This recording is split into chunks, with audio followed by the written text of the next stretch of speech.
கபருக்குள் இருக்கிற வேதனை சாதாரணமானதல்ல. உஸ்மான் இப்னு அஃபான் ரலியல்லாஹு அன்ஹு அவர்கள் கபர்களை கடந்து செல்லும் போது நின்று தேம்பி தேம்பி அவர்களுடைய தாடி நனைகிற அளவுக்கு அழுவார்கள் கபருடைய வேதனையை நினைத்து.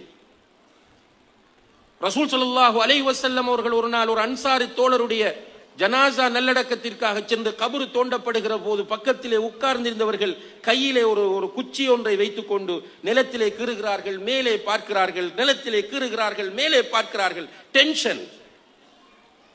அவர்கள் சொன்னார்கள், இஸ்தஈது மின் அஸாபில் கப்ர், தஅவ்வது மின் அஸாபில் கப்ர். கபருடைய வேதனையிலிருந்து பாதுகாப்பு தேடுங்கள், கபருடைய வேதனையிலிருந்து பாதுகாப்பு தேடுங்கள். அல்லாஹும்ம இன்னி அஊது பிக மின் அஸாபில் கப்ர். யா அல்லாஹ், நான் கபருடைய வேதனையிலிருந்து பாதுகாப்பு தேடுகிறேன் என்று சொன்னார்கள். ஒவ்வொரு தொழுகையிலும் அத்தஹியாத் ஓதி முடிந்த பிறகு அல்லாஹும்ம இன்னி அஊது பிக மின் அஸாபில் கப்ர், யா அல்லாஹ், கபருடைய வேதனையிலிருந்து உன்னிடம் பாதுகாப்பு தேடுகிறேன் என்று சொன்னார்கள். நாம் ஈமான் கொண்டாலும் ஈமான் கொள்ளாவிட்டாலும், விரும்பினாலும் விரும்பாவிட்டாலும், இந்த உலகத்திலே நமக்கு அதிகாரம் இருந்தாலும் அதிகாரம் இல்லாவிட்டாலும், பணம் படைத்தவர்களாக இருந்தாலும் பணம் படைக்காதவர்களாக இருந்தாலும், யாராக இருந்தாலும் இந்த உலகத்தில் உள்ள அத்தனை பேரும் மௌத்தாகியாக வேண்டும்.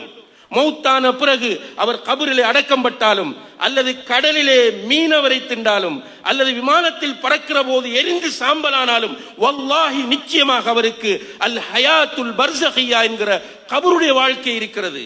இந்த கபரிலே ஒரு மனிதன் நிம்மதியாக வாழ வேண்டும் என்றால் இந்த உலகத்தில் தங்கம், மாணிக்கம், கற்கள், சொத்துக்கள், பணம் என்று வைத்திருந்து பிரயோசனம் இல்லை. சரியான அகீதா, சரியான கொள்கை, நேர்வழி, இஸ்லாம் யாரிடத்தில் இருக்கிறதோ அவர் மட்டும்தான் கபருக்குள் நிம்மதியாக தூங்க முடியும் என்பதை நாம் ஒவ்வொருவரும் மிக கவனமாக புரிந்து கொள்ள கடமைப்பட்டிருக்கிறோம். உலகம் பராக்காக்க கூடியது, உலகம் ஏமாற்றக்கூடியது.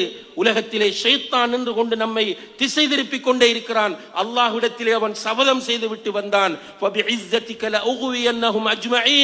உன்னுடைய இஸ்ஸத்தின் மீது சத்தியமாக சொல்லுகிறேன், யா அல்லாஹ், இவர்கள் அனைவரையும் நான் வழிகெடுப்பேன் என்று சொல்லிவிட்டு வந்தான்.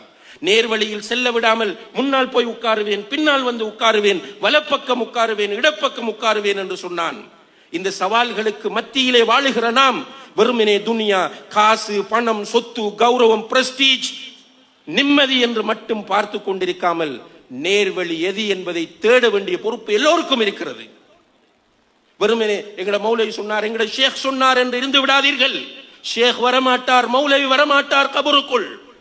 நாளை மஹ்ஷரிலே, நீதிமன்றத்திலே, யௌம யஃபிர்ருல் மர்உ மின் அஹீ வ உம்மிஹி வ அபீ வ ஸாஹிபத்திஹி வ பனீ, ஒவ்வொருவரும் அடுத்தவரை கண்டால் விரண்டோடுவார்கள்.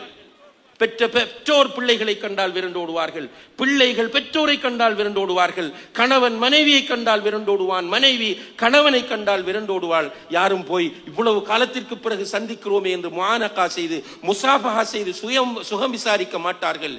யா நப்சி, யா நப்சி என்று தன்னை மாத்திரமே பார்க்கிற ஒரு நிலைதான் அந்த மஹ்ஷருடைய நிலை. அங்கு அல்லாஹ்வுடைய அர்ஷின் கீழ் நிழல் பெற வேண்டும் என்றால் நேர்வழி